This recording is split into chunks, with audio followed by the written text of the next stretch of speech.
Hello dear student, welcome to my EV Talk YouTube channel. Dear students, ಇವತ್ತು ನಾನು ಈ video ಮುಖಾಂತರ ನಿಮಗೆ one of the most important ಹಾಗೆ ವೆರಿ ಯೂಸ್ಫುಲ್ ಸಿನೋನಿಮಸ್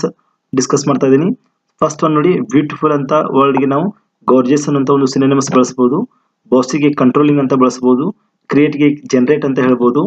ಬಿಗ್ಗೆ ಲಾರ್ಜ್ ಅಂತ ಕೂಡ ಬಳಸಬಹುದು, ನೈಸ್ಗೆ ಪ್ಲೆಸೆಂಟ್ ಅಂತ ಹೇಳ್ಬೋದು, ಸ್ಮಾರ್ಟ್ಗೆ ಇಂಟೆಲಿಜೆಂಟ್ ಅಂತ ಬಳಸಬಹುದು, ಬ್ರೇವ್ಗೆ ಕರೇಜಿಯಸ್ ಅಂತ ಬಳಸಬಹುದು, ಡೆಲಿಷಿಯಸ್ಗೆ ಟೇಸ್ಟಿ ಅಂತ ಕೂಡ ಬಳಸಬಹುದು, ಸ್ಯಾಡ್ಗೆ ಅನ್ಹ್ಯಾಪಿ ಅಂತ ಬಳಸಬಹುದು, ಆಂಗ್ರಿಗೆ ಫ್ಯೂರಿಯಸ್ ಅಂತ ಬಳಸಬಹುದು, ಫನ್ನಿಗೆ ಹಿಲರಿಯಸ್ ಅಂತ ಹೇಳ್ಬೋದು. ನೆಕ್ಸ್ಟ್ ನೋಡಿ, ನಿಮಗೆ ಕೋಲ್ಡ್ಗೆ ನಾವು ಚಿಲ್ಲಿ ಅಂತ ಕೂಡ ಹೇಳ್ಬೋದು ಸಿನೋನಿಮ್ಸ್ ಆಗಿ, ಹಾಟ್ಗೆ ಸ್ಕ್ರಾಚಿಂಗ್ ಅಂತ ಬಳಸಬಹುದು, ರಿಚ್ಗೆ ವೆಲ್ದಿ ಅಂತ ಬಳಸಬಹುದು, ಫೋರ್ಗೆ ಕ್ರಮ್ಮಿ ಅಂತ ಬಳಸಬಹುದು, ಎಬಿಲಿಟಿಗೆ ಕೆಪಾಸಿಟಿ ಅಂತ ಹೇಳ್ಬೋದು, ಹ್ಯಾಪಿಗೆ ಜಾಯ್ಫುಲ್ ಅಂತ ಬಳಸಬಹುದು, ಫಾಸ್ಟ್ಗೆ ಸ್ವಿಫ್ಟ್ ಅಂತ ಬಳಸಬಹುದು, ಫೇರ್ಗೆ ಜಸ್ಟ್ ಅಂತ ಹೇಳ್ಬೋದು, ಫೋಕಸ್ಗೆ ಸೆಂಟರ್ ಅಂತ ಕೂಡ ಬಳಸಬಹುದು, ಜಾಬ್ಗೆ ಪೊಸಿಷನ್ ಅಂತ ಹೇಳ್ಬೋದು, ಲಾಸ್ಟ್ ಒನ್ ಸ್ಮಾಲ್ಗೆ ನಾವು ಟೆನ್ನಿ ಅಂತ ಕೂಡ